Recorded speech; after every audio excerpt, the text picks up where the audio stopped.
he broken this ceasefire. He killed our people, and he didn't exchange prisoners. We signed the exchange of prisoners, but he didn't do it.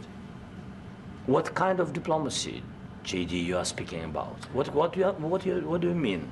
I'm talking about the kind of diplomacy that's going to end the destruction of your country. Yes, but if you Mr. President, with respect, I think it's disrespectful for you to come into the Oval Office and try to litigate this in front of the American media. Right now, you guys are going around and forcing conscripts to the front lines because you have manpower problems. You should be thanking the President for trying to bring an end to this conflict. Have you ever been to Ukraine that you say what problems we have?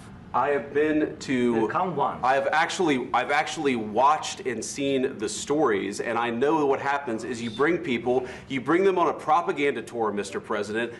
Do you disagree that you've had problems bringing people into your military? And do you think that it's respectful to come to the Oval Office of the United States of America and attack the administration that is trying to prevent the destruction of your country? A lot of questions. Let's start from the beginning. Sure. First of all, during the war, everybody has problems, even you, but you have nice ocean and don't feel now, but you will feel it in the future. God bless. You don't know that. God bless. God bless. You will not have a war. Don't tell us what we're going to feel. We're trying to solve a problem. Don't tell us what we're going to feel. I'm not telling you. Because you're in no position to dictate that. That's Remember exactly this. You're in no position to dictate what we're going to feel. We're going to feel very good. You will feel influence. We're going to feel very good and very strong. You will feel influence. You're right now not in a very good position. You've allowed yourself to be in a very bad position, and he happens to be right about it. From the very beginning of the war. You're not in a good position. You don't have the cards right now. With us, you start having cards. I'm not playing cards. But right now, you don't. You're playing cards. Mr. President. You're playing cards. Serious. You're gambling with the lives of millions of people. You're gambling with World War III. You're gambling with World War III. And what you're doing is very disrespectful to the country, this country. That's back to you. Far more than a lot of people said they should have. Have you said thank you once? This entire meeting? No, in this entire meeting, have you said thank you? You went to Pennsylvania and campaigned for the opposition in October. Offer some words of appreciation for the United States of America and the president who's trying to save your country.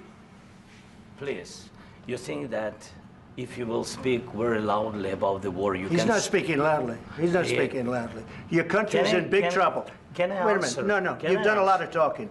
Your country is in big trouble. I know. You're not winning. You're not winning this. You have a damn good chance of coming out okay because of us. Mr. President, we are staying in our country, staying strong from the very beginning of the war. We've been alone, and we are thankful. I said thanks you haven't in been this alone. cabinet, you haven't been alone. In this cabinet. We gave you, through this stupid president, $350 billion. We gave you military equipment, and your men are brave, but they had to use our military. Yes. What about if you didn't have our military equipment, if you didn't have our military equipment, this war would have been over in 2 weeks. In 3 days. I heard it from Putin. In 3 days. This is something maybe new. Less. In 2 weeks. Of course, yes. It's going to be a very hard thing to do business like this. Again, I tell you. Just say thank you. I said a lot of except that there are disagreements, and let's go litigate those disagreements rather than trying to fight it out in the American media when you're wrong. We know that you're wrong. But you see, I think it's good for the American people to see what's going on. I understand, sir. I think it's very important. That's why I kept this going so long. You have to be thankful. You don't have the cards. Thankful. You're buried there. Your people are dying. I can tell you you're again, running low on soldiers. Listen, you're running Mr. low President. on soldiers. It would be a damn good thing. Mr. And then you tell us, I don't want a ceasefire. I don't want a ceasefire. I want to go, and I want this. Look. If you could get a ceasefire right now, I tell you, you take it so the bullets stop flying and your men stop getting killed. Of course, we want to stop the war. But you're saying you don't want a ceasefire. But I said to you, I want a ceasefire. With guarantees. Because you'll get a ceasefire faster than an agreement. Ask our people about ceasefire, what they think. That wasn't with me. That wasn't with me. That was with a guy named Biden, who was not a smart person. That was with Obama. It was your president. Excuse me. That was with Obama, who gave you sheets, and I gave you javelins. Yes. I gave you the javelins to take out all those tanks. Obama gave you sheets. In fact, the statement is Obama gave sheets and Trump gave javelins. You got to be more thankful, because let me tell you, you don't have the cards. With us, you have the cards. But without us, you don't have any cards. One more question to Mr. Vice President. I'm sorry, here. It'll be a tough deal to make. Because the attitudes have to change. What if Russia breaks ceasefire? What if Russia breaks peace talks? What do you do then? I understand that it's a heated conversation right now. What are you saying? She's asking, what if Russia breaks the ceasefire? What if anything? What if a bomb drops on your head right now? Okay? What if they broke it?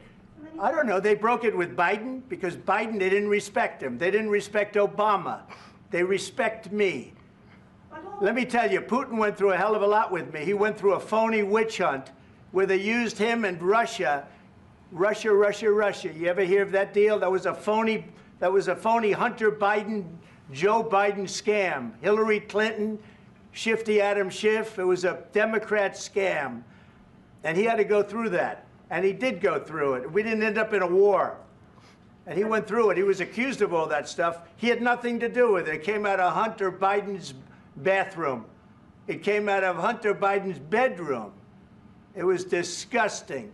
And then they said, oh, the laptop from hell was made by Russia, the 51 agents.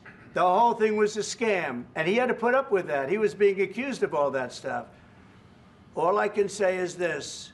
He might have broken deals with Obama and Bush, and he might have broken them with Biden. He did, maybe. Maybe he didn't. I don't know what happened. But he didn't break them with me. He wants to make a deal. I don't know if you can make a deal. The problem is I've empowered you to be a tough guy. And I don't think you'd be a tough guy without the United States. And your people are very brave. But you're either going to make a deal or we're out. And if we're out, you'll fight it out. I don't think it's going to be pretty, but you'll fight it out. But you don't have the cards. But once we sign that deal, you're in a much better position. But you're not acting at all thankful. And that's not a nice thing. I'll be honest, that's not a nice thing. All right, I think we've seen enough. What do you think? Huh? This is going to be great television, I will say that. All right. We'll see what we can do about putting it together. Thank you. Guys, let's go. Guys, come on, let's go. We'll see. I don't know. All right, guys. Guys, come on. Wait. Hey.